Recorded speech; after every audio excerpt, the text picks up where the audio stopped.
काफ़ी समय पहले की बात है। प्रतापगढ़ नाम का एक राज्य था। वहाँ का राजा बहुत अच्छा था, मगर राजा को एक सुख नहीं था। वह यह कि यहाँ कोई भी संतान नहीं थी और वह चाहता था कि अब राज्य के अंदर किसी योग्य बच्चे को गोद ले, ताकि वह उसका उत्तराधिकारी बना सके और आगे की बागडोर को सुचारू रूप से चला सके। और इसी को देखते हुए राजा ने राज्य में घोषणा कर दी कि सभी बच्चे राजमहल में एकत्रित हो जाएं। फिर राजा ने सभी बच्चों को पौधे लगाने के लिए विभिन्न विभिन्न प्रकार के बीज दिए और कहा कि अब हम 6 महीने बाद मिलेंगे और देखेंगे किसका पौधा सबसे अच्छा होगा।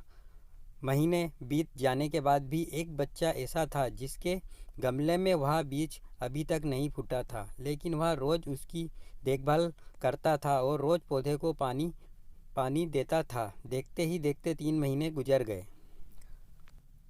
बच्चा परेशान हो गया। तभी उसकी माँ ने कहा कि बेटा, धैर्य रखो, कुछ बीजों को फलने में ज़्यादा वक्त लगता है। और वह पौधे को सींचता रहा। 6 महीने हो गए। राजा के पास जाने का समय आ चुका था, लेकिन वह डरा हुआ था कि सभी बच्चों के गमले में तो पौधे होंगे और उसका गमला खाली होगा। लेकिन वह बच्चा ईमानदार था और सारे बच्चे राजमहल में आ चुके थे। कुछ बच्चे जोश से भरे हुए थे क्योंकि उनके अंदर राज्य का उत्तराधिकारी बनने की प्रबल लालसा थी। अब राजा ने आदेश दिया, सभी बच्चे अपने अपने गमले दिखाएं। मगर एक बच्चा सहमा हुआ था क्योंकि उसका गमला खाली था।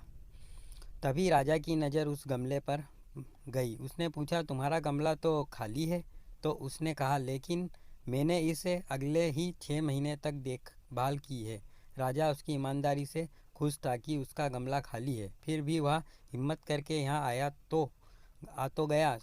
सभी बच्चों के गमले देखने के बाद राजा ने उस बच्चे को सभी के सामने बुलाया। बच्चा सहम गया था और राजा ने वह गमला सभी को दिखाया। सभी बच्चे जोर जोर से हंसने लगे। राजा ने कहा, शांत हो जाइए, इतने खुश मत होइए। आप सभी को जो बीज दिए थे वो सब बंजर थे। आज आप चाहें कितनी भी मेहनत कर लें, उनसे कुछ नहीं निकलेगा, पर आप सबके पौधे उग गए।